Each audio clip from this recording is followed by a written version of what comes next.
Next is third application है predicting feasibility of the reaction. Electrochemical series को हम use करके रिएक्शन की फिजिबिलिटी को चेक कर सकते हैं कि रिएक्शन उस डायरेक्शन में पॉसिबल है या नहीं है। कहता है जो इलेक्ट्रोकेमिकल सीरीज है वो हेल्प करती है ये फाइंड आउट करने में कि जो गिवन रिडॉक्स रिएक्शन है वो उस डायरेक्शन में पॉसिबल है या नहीं है। इन जर्नल कहता है रिडॉक्स रिएक्शन फिजिबल कब होगी, कहता तभी फिजिबल होती है अगर स्पीसीज जिसकी हायर रिडक्शन पोटेंशियल वैल्यू हो। अगर इलेक्ट्रोकेमिकल सीरीज वाली रिएक्शन में जिस स्पीस की हाई रिडक्शन पोटेंशियल वैल्यू हो वो रिड्यूस हो रही हो, मीन्स वो इलेक्ट्रॉन को क्या कर रही हो, गेन कर रही हो, और दूसरी स्पीस जिसकी लो रिडक्शन पोटेंशियल वैल्यू हो वो ऑक्सीडाइज हो रही हो, मीन्स वो इलेक्ट्रॉन को क्या कर रही हो, लूज कर रही हो। तो कहता अदरवाइज कहता अगर ऐसा नहीं होता तो रिडॉक्स रिएक्शन उस रिएक्शन में फिजिबल नहीं होगी। इन अदर वर्ड्स हम कह सकते हैं कि जो स्पीसीज इलेक्ट्रॉन को लूज करती हैं उनकी रिडक्शन पोटेंशियल वैल्यू क्या होनी चाहिए, लो रिडक्शन पोटेंशियल वैल्यू होनी चाहिए, और जो स्पीसीज इलेक्ट्रॉन को गेन करती हैं उनकी रिडक्शन पोटेंशियल वैल्यू क्या होनी चाहिए, हाई वैल्यू होनी चाहिए।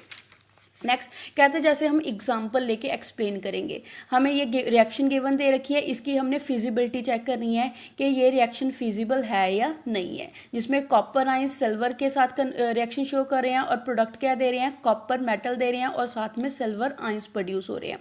कहता इलेक्ट्रोकेमिकल सीरीज से हम ई नॉट वैल्यू है कॉपर और सिल्वर की फाइंड आउट कर लेते हैं। जैसे ई नॉट वैल्यू कॉपर की कितनी होती है हम सीरीज से देखेंगे, कॉपर की वैल्यू कितनी है हमारे पास 0.36 वोल्ट है, और सिल्वर की हमारे पास वैल्यू कितनी है 0.80 वोल्ट है। तो यहाँ से हम दोनों की वैल्यू लिख ली, तो यहाँ से हमारे पास क्या हो जाएगा, कहता है जो इलेक्ट्रोड पोटेंशियल वैल्यू है वो सिल्वर की क्या है हमारे पास ज़्यादा वैल्यू है एज कंपैरिजन टू कॉपर के। दैट मीन्स हमने अभी पीछे पढ़ा था कि जिसकी रिडक्शन पोटेंशियल वैल्यू ज़्यादा होती है दैट मीन्स उतनी उसकी रिड्यूस होने की टेंडेंसी क्या होगी, ज़्यादा होगी। तो हमारे पास सिल्वर की रिडक्शन पोटेंशियल वैल्यू ज़्यादा है एज कंपेरिजन टू कॉपर, तो यहाँ से क्या पता चलता है कि सिल्वर में ज़्यादा टेंडेंसी है रिड्यूस होने की एज कंपेरिजन टू कॉपर। तो कहता है जो सिल्वर की रिडक्शन पोटेंशियल वैल्यू है जिसमें सिल्वर इलेक्ट्रॉन को गेन करके सिल्वर मेटल में कन्वर्ट हो रहा है वो ज़्यादा फास्टली चलती है एज कंपैरिजन टू कॉपर की रिडक्शन रिएक्शन के, जिसमें कॉपर 2 इलेक्ट्रॉन को गेन करके किस में कन्वर्ट हो रहा है, कॉपर मेटल में कन्वर्ट हो रहा है। सिमिलरली कहता ऑन द अदर हैंड हमारे पास ई नॉट वैल्यू है जो कॉपर की वो लेस है एज कंपैरिजन टू सिल्वर के। तो यहाँ से क्या पता चलता है कि जिसकी रिडक्शन पोटेंशियल वैल्यू कम होती है दैट मीन्स उसकी क्या होती है, ऑक्सीडेशन होती है। तो अब यहाँ पे कॉपर क्या होगा, फास्टली ऑक्सीडाइज होगा एज कंपैरिजन टू सिल्वर के। तो यहाँ से हम रिएक्शन लिखेंगे इसकी कि जो ऑक्सीडेशन रिएक्शन है वो कॉपर की ज़्यादा फास्ट चलेगी एज कंपैरिजन टू सिल्वर की ऑक्सीडेशन रिएक्शन से। तो यहाँ से हमें पता चल गया कि हमारे पास सिल्वर की क्या होनी चाहिए, रिडक्शन होनी चाहिए, और कॉपर की क्या होनी चाहिए, ऑक्सीडेशन होनी चाहिए। बट कहता हमारे पास जो उन्होंने रिएक्शन हमें गिवन दी थी उसमें क्या हो रहा था, हमारे पास सिल्वर की क्या हो रही थी, वहाँ पे ऑक्सीडेशन हो रही थी, और कॉपर की क्या हो रही थी, रिडक्शन हो रही थी। दैट मीन्स ये जो उन्होंने रिएक्शन गिवन दी थी वो उस रिएक्शन में फिजिबल नहीं है। तो वो उसका क्या होगा हमारे पास, रादर कहता उसकी कौन सी रिएक्शन फिजिबल होगी, रिवर्स रिएक्शन फिजिबल होगी, जिसमें बैकवर्ड रिएक्शन है वो क्या होगी, फिजिबल होगी। तो बैकवर्ड रिएक्शन हमने यहाँ पे लिखी है जिसमें कॉपर की क्या हो रही है, हमारे पास ऑक्सीडेशन हो रही है, और सिल्वर की क्या हो रही है, रिडक्शन हो रही है। सिमिलरली कहता हम बाकी की रिएक्शन की भी फिजिबिलिटी ऐसे चेक कर सकते हैं। नेक्स्ट न्यूमेरिकल में क्या गिवन दिया है हमारे पास, कहता what will be the spontaneous reaction, कि हमारे पास स्पॉन्टेनियस रिएक्शन क्या होगी जब हम फॉलोइंग हाफ सेल को क्या करेंगे, कंबाइन करेंगे। जैसे यहाँ पे हमें 2 हाफ सेल रिएक्शन दे रखी हैं और उनकी ई नॉट वैल्यूज गिवन दे रखी हैं। कहता जब हम इन दोनों हाफ सेल को कंबाइन करेंगे तो हमारे पास ओवरऑल सेल की रिएक्शन क्या होगी।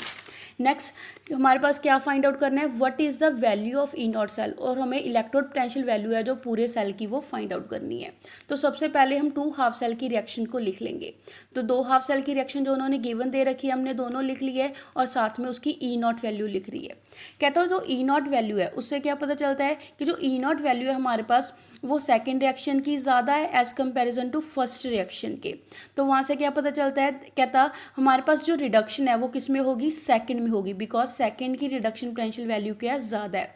जिसकी रिडक्शन पोटेंशियल वैल्यू ज़्यादा होती है उसकी क्या होती है, रिडक्शन होती है, और दूसरे की हमारे पास रिडक्शन पोटेंशियल वैल्यू कम है तो दैट मीन्स हमारे पास फर्स्ट रिएक्शन में क्या होगी, ऑक्सीडेशन होगी।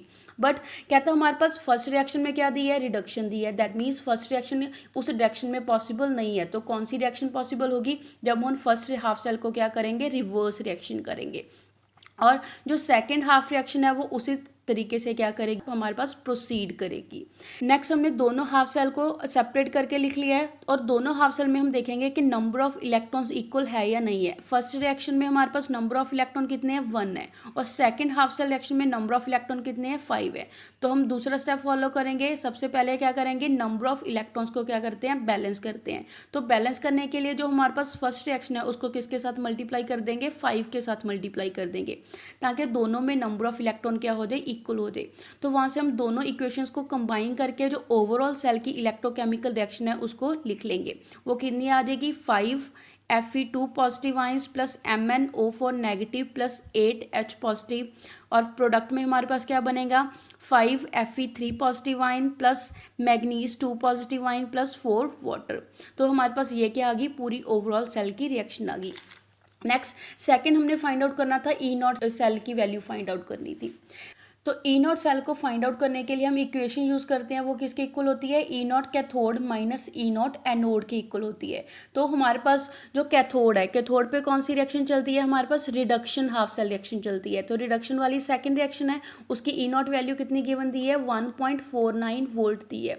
और E0 एनोड पे कौन सी रिएक्शन चलती है, ऑक्सीडेशन हाफ सेल रिएक्शन चलती है। जो हमारे पास फर्स्ट हाफ सेल है वो ऑक्सीडेशन हाफ सेल हो रही है आयरन की, तो उसमें हमारे पास E0 वैल्यू गिवन दे रखी है 0.77 वोल्ट। तो दोनों वैल्यूज़ को यहाँ पे पुट करेंगे, वहाँ से हमारे पास ओवरऑल सेल की EMF वैल्यू है जो फाइंड आउट हो जाएगी। कितनी आती है, प्लस 0.72 वोल्ट आती है। So that's all for today. Stay home, stay safe, thank you.